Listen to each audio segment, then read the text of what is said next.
Hi, I'm Mark. I'm going to show you how to repurpose an old laptop screen. One that you've taken from an old laptop, still works, just needs some building blocks like Lego, a controller board and some power.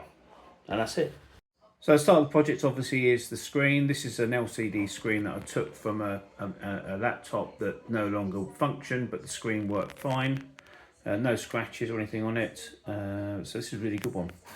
Flipping it over, you'll see that there's the ribbon controller that you'll be plugging into. The all important numbers on the back of the screen just tell you the type of board that you'll need to order.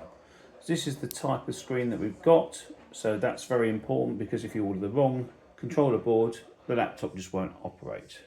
This is the controller board and power supply unit that you'll need. The power supply unit is 1.5 amps, which is plenty for the screen.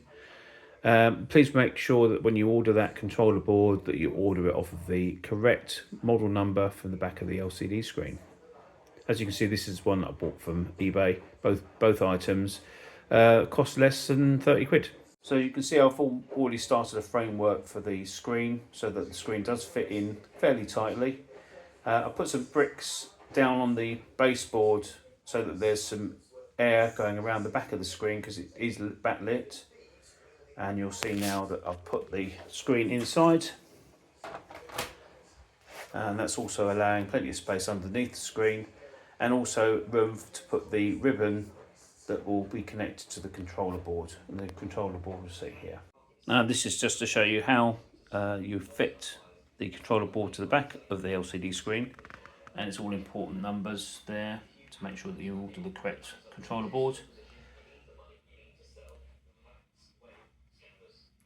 And the power supply unit is at least 1.5 amps. So I've now connected the screen to the controller board. And now fit this in the frame, like this, and making sure that the ribbon cable is well clear back and fed through.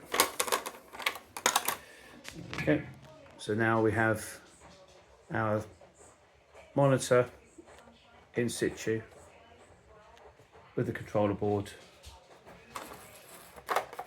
and we can now decide where we're going to put the controller board to make the build.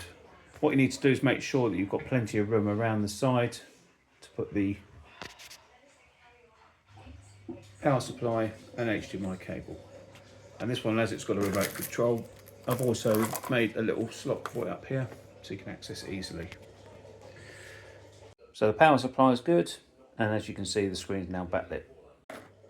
Obviously a key factor of the controller board working is to make sure that when you power it up,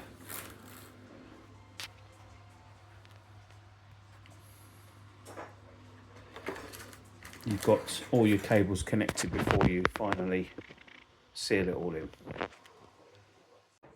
This is the completed project. I've left some of the Lego exposed, as you can see. This can all be filled in, of course. You don't have to use black bricks. I've used black because it tends to be the colour of most monitors. The cables, as you can see, just fit in the side. Make sure that you put your cables in before you complete this part here. You can fill all the blocks in, but as you can see, I've left one gap there so you can see how I've put them in there. All these bricks and the covers can be obtained from Temu. This is the cover that I've used, or the stand I've used to install the laptop screen. That wasn't expensive in Temu either, but it does keep it all nice and stable. And as long as you keep the cables secure, leave plenty of room and space, this should be your completed result. As I said, it was a lot of fun building it. It didn't take that long. You just need the controller board, power supply, a good quantity of Lego or other building bricks, a stand, and you must make sure that you've got the right size base plate to put the building blocks on. But I hope you enjoy this video. With some imagination, this is what you'll end up with. So a working computer screen made out of Lego bricks, and obviously you can use black and or any other colour. And the finishing touches are your choice.